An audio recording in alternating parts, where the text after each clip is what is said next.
आपके रिलेशनशिप्स तो across the party lines हैं, आपके सारे बड़े बड़े नेताओं से दोस्ती है, जान पहचान है, उतना मैं जानता हूं उनको, वो मेरे को जानते हैं कि नहीं मुझे मालूम नहीं।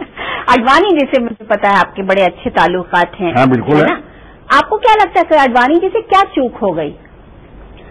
देखिए इस चीज की क्यों वो प्रधानमंत्री नहीं बन पाए? इस चीज में क्यों बीजेपी को 116 मिली, 113 मिली, और उसमें कितना पार्टी की पॉलिसी की गलती थी। लास्ट टाइम बोलते हैं इंडिया शाइनिंग का स्लोगन की गलती थी, और इसमें कितनी अडवाणी जी की गलती थी। एक तरफ से हर चीज में वो बैलेंस की बात होती है राजा जी की, एक तरफ से इसमें बड़ी डीप स्टडी चाहिए जो हमने की नहीं, और एक तरफ से डीप स्टडी की दरकार नहीं है, दिखता है भाई। वो बोलता है नहीं तुम तो ऐसा ही बोल रहे हो, स्टडी करेगा, स्टडी करके डिसीजन क्या आने वाला है। तो ओवर कॉन्फिडेंस लास्ट टाइम जो था, खुद बोलते थे अडवाणी जी, लास्ट टाइम हम हार गए, थोड़ा ओवर कॉन्फिडेंस हो गया था, इस बार तो हम नहीं हारेंगे क्योंकि ओवर कॉन्फिडेंस नहीं है। अब वो ओवर कॉन्फिडेंस था कि नहीं मुझे मालूम नहीं, पर पिछले 15-20 दिन में 16 तारीख के पहले 13 लास्ट टाइम का 5th फेज था, 13 मई, लग रहा था बड़े कॉन्फिडेंट थे, पर वो कारण नहीं था हारने का। क्योंकि आपको लगता है नरेंद्र मोदी एक कारण रहे? जैसे वरुण गांधी और नरेंद्र मोदी लोग सुनते हैं, पार्टी वाले बोल रहे हैं, तो मुझे तो मालूम नहीं इस बारे में। अब कुछ लोग बोले कि जहां जहां वो भाषण देने गए वहां बीजेपी कारण हारा, पर मेरा ये जरूर मानना है कि जो बीच में जो बात आ गई वो फायदा हो गया कांग्रेस का। अरे अहमदाबाद में अरुण शूरी को पूछ लिया किसी ने, क्या बोलता हो? अब ठीक उसको बोल सकता था अभी तो अडवाणी जी है, बाद में देखेंगे सब। बोले कि लायक है कि नहीं, कैसे बोलता लायक नहीं है, तो उसमें बैड लक भी हो गई, उसको ठीक भी नहीं कर पाया। लेकिन बेचारे अरुण शौरी की क्या गलती? थोड़े दिन पहले तो जितने भी इंडिया के टॉप नॉच कॉर्पोरेट लीडर थे वो जाकर के वहां पर गुणगान कह रहे थे कि देश का अगला प्रधानमंत्री नरेंद्र मोदी की तरह होना चाहिए। Arun Shourie as a leading member BJP के कहने से वो नुकसान हो गया। वो 3 या 4 इंडस्ट्रियलिस्ट वहां पर चमचागिरी करके आए, उनसे कोई बीजेपी का नुकसान नहीं हुआ, कुछ नुकसान नहीं हुआ, और उनको बोलने में क्या जोड़ा है? सब मेरे दोस्त हैं, सब बड़े सक्सेसफुल बिजनेसमैन हैं, सबके मेजर स्टेक है गुजरात में या होने वाला है, स्वाभाविक है।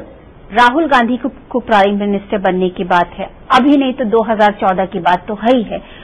आप कैसा मानते हैं राहुल गांधी कैसे प्रधानमंत्री बनेंगे? I have seen him as public figure from the election, assembly election of UP. तब से जो देख रहा हूं उसने मेहनत की लगती है, जो यदि शायद उसको पॉलिटिक्स पसंद नहीं थे शायद, अब मेरे को लगता है उसका पैशन धीरे धीरे बन रहा है। But I have a feeling कि यदि ये लगे रहे, इनका इंटरेस्ट कम नहीं हुआ राहुल का, there is no reason to believe why he cannot be a good prime minister.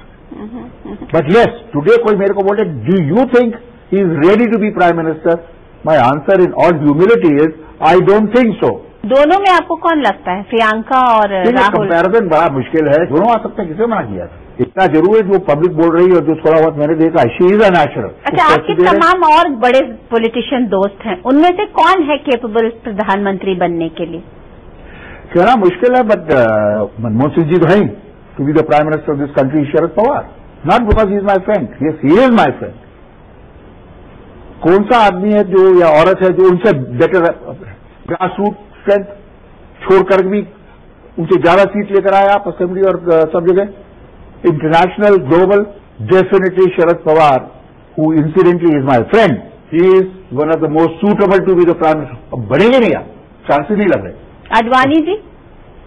Only point against I is age, he may be fit, but 84 is 84।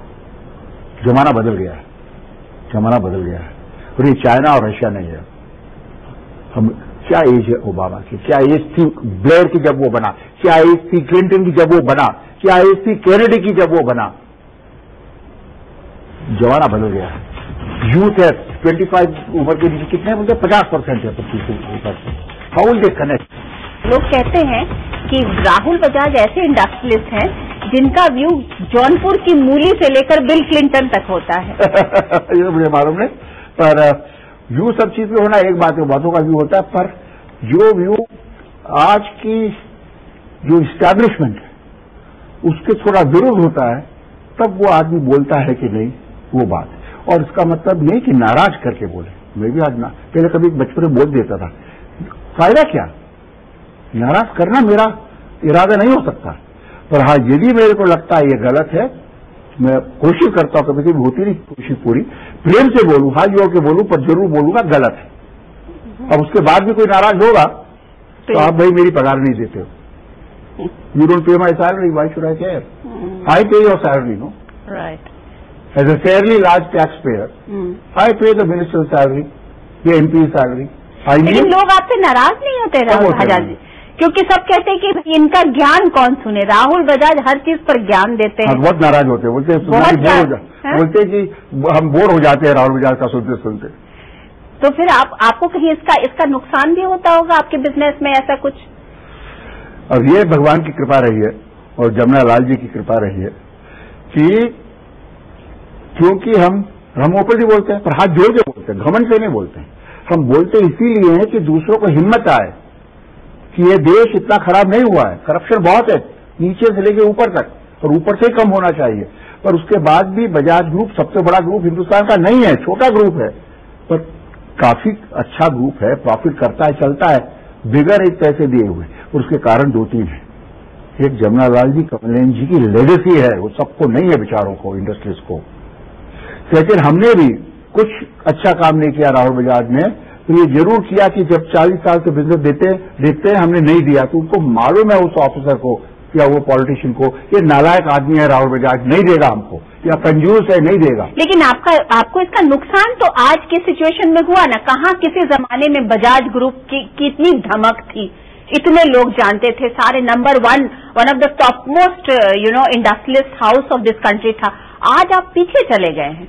देखिए उसमें 2 चीज है, बात ठीक है थोड़ी, रेपुटेशन में पीछे बिल्कुल नहीं गए हैं, था नहीं, रेपुटेशन की मैं बात नहीं कर रही, रेपुटेशन, इंटेग्रिटी, एथिक्स नहीं गए, टर्नओवर दूसरे लोग बढ़ गए, हम पहले जैसे कुछ और कम नहीं हुए खास। हाँ, एक मोटरसाइकिल आ गया स्कूटर की जगह, तो उसमें हमारे कंप्यूटर हमारे से आगे बढ़ गया, और वो बड़ी अच्छी कंपनी है, my best wishes to them. बाकी अब आईटी आ गई, पहले आईटी थी नहीं वगैरह। आज भी यदि प्रॉफिट में आप लेंगे, चाहे पिछले साल चाहे इस साल, टॉप प्राइवेट सेक्टर में टॉप 20 में अभी भी हम, हजारों कंपनियां हैं, 5000 कंपनियां, पहले हम टॉप 5 में होते थे। एग्जैक्टली। अब हम टॉप 20 में है, समझिए। तो उसका कारण टू बी फेयर ये नहीं है चीज, मेरे को तो बहुत आसान है वो बोलना, नहीं तो इसके कारण देखिए अब रह गए, इसके कारण हमारा काम कभी कभी स्लो होता है, जरूर है, नहीं तो जरा फास्ट हो सकता था, पर या तो वही जमुना लाल जी की पुण्याई है, या भगवान संभाल रहा है कि इसके कारण कुछ नहीं हुआ हमारे लिए, ऐसा मेरे ध्यान में नहीं है। और उसमें एक दूसरी बात ये भी है, क्योंकि हम इस तरह बिजनेस करते हैं, हमने बहुत चीजें की नहीं। अब उसके आप बोलेंगे कि उसके कारण बढ़ना थोड़ा सा कम हो गया, तो लेकिन कॉन्ट्रैक्ट, जैसे कॉन्ट्रैक्ट लेना, आज एयरपोर्ट कॉन्ट्रैक्ट, आज इंफ्रास्ट्रक्चर कितने बड़े बड़े, नाम नहीं लेना चाहता, हमारे हाफ अ डजन फ्रेंड्स हैं जो बड़े बड़े इंफ्रास्ट्रक्चर 5,000-10,000 करोड़ के कॉन्ट्रैक्ट हैं, उसमें हम सुनते हैं लेना देना होता है, हम लेते ही नहीं। To watch more, log on to www.news24online.com.